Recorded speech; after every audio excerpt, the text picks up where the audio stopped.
से पाप और बाण जंगल के बीच में हिरनी दे गई मोए आज रानी को बताया है। और जैसी भक्त रानी वात्सल्य इतने वचन को सुना, रानी वात्सल्य समझ गई और आज मेरे भाग में कोई बेटी या बेटा होता तो मेरे पति पे यह श्राप नहीं लगते। अब तो माँ रोने लगी और कहने लगी,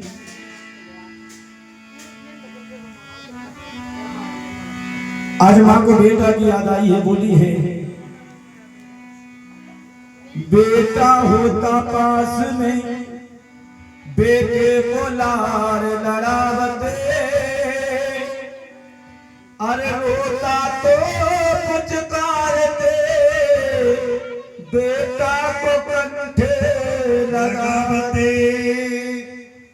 आज भैया बेटा की याद करके रोने लगी प्यारी बात। तो महाराज जी श्री रानी को समझा रहे हैं, कहने लगे रानी जो दुख तुम्हें है वही दुख हमें है। आज रानी ने आंखों में आंसू भर के कहा महाराज से कि महाराज आप एक काम करो, अगर हमारी कोई संतान अगर पैदा नहीं होती है तो आप ऐसा कहिए कि आप दूसरा विवाह कर लो। और भक्तों जब बात दूसरे विवाह की आई तो महाराज कहने लगे रानी क्या कह दिया, अरे तुम्हें मालूम नहीं है जिन राजाओं ने दो शादी करी है उन्हीं के साथ उनकी संतान के साथ रानी का भी अच्छा नहीं हुआ है। अब तो महाराज रानी को समझा रहे हैं, कहने लगे रानी से रानी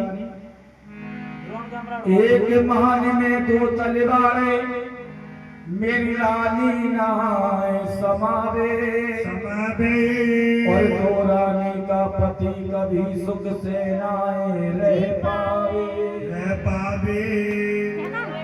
कि राम जाए बनवास को रानी कोई दशरथ प्राण गवावे और पूरन मजबूरी भाले को कोई मौसी दोष लगावे। आज जब रानी को समझाया तो रानी ने कहा कि महाराज अगर आप दूसरा विवाह नहीं करोगे तो आप एक काम करो, हमने सुना है कि सहज काशी में ब्राह्मण देवता रहा करते हैं और वे ब्राह्मण देवता इतने बड़े ज्ञानी हैं कि कुछ जन्म पिछले की और कुछ जन्म अगले तक की बता देते हैं। आप एक काम करिए, उन ब्राह्मण देवता को बुलवाइए और महाराज कुछ अपने कर्म को रचवाइए और कुछ हमारे कर्म को जचवाइए। पता नहीं महाराज कि तुम्हारी भाग में बेटी बेटा नहीं है या महाराज हमारे भाग में बेटी बेटा नहीं है। आज जब मैया ने कहा तो महाराज ने रानी की बात को मान लिया। राजा ने पलना देर लगाई है जाने ब्राह्मण लई भाई है। महाराज ने ब्राह्मण देवता को बुलवाया और ब्राह्मण देवता महल में आए तो महाराज ने कहा कि हे ब्राह्मण देवता हो आप एक काम करो, अपनी पत्रा में देखो कि हमारे भाग में बेटी बेटा है या नहीं है। तो आज देखिए प्यारे भक्तों सभी ब्राह्मण देवता अपनी अपनी पत्रा को लेके बैठ जाते हैं। आज महाराज के कर्मों को देखने लगे, देखते हुए कहने लगे ब्राह्मण जांचे वेद ज्ञान राजा को रहे बतलाई और एक जन्म की कहा चले फिर 7 जन्म फल नहीं। आज उन्होंने पत्रा में देख कह दिया राजा ने तुम्हारे भाग में तुम्हारे रानी के भाग में 7 जन्म तक कोई संतान नहीं होगी। और जैसी महाराज ने अपने वचन को सुना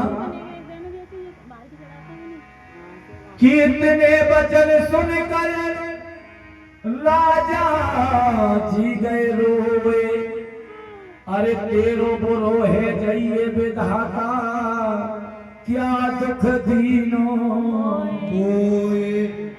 अब तो महाराज की आंखों में आंसू आ गए, रोने लगी। म्यान में से तलवार को सूत लिया, अपने गद्दर पर रख लिया, कहने लगे जब मेरे भाग में बेटी बेटा नहीं है तो मैं जी कर ही क्या करूंगा। आज ब्राह्मण देवताओं ने देखा तो भज के राजा का हाथ पकड़ लिया, कहने लगे राजा तुम्हें मालूम नहीं ये तुम्हें क्या कर रहे हो। आज ब्राह्मण देवता समझा रहे, कहने लगे राजा मरने से कुछ नहीं होता है, करने से बहुत कुछ होता है। आज वे समझा रहे बता रहे और क्या कहने लगे।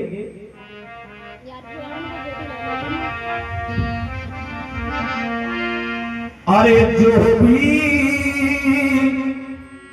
गए दोबारा नहीं आते, जो भी गए दोबारा नहीं आते।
एक बार कह दो सच्चे दरबार की ताली बजा के समझो और समझाते हुए कहने लगे आशाओं का होगा खात्मा, आशाओं का होगा खात्मा। अरे दिल की तमन्ना बनी रही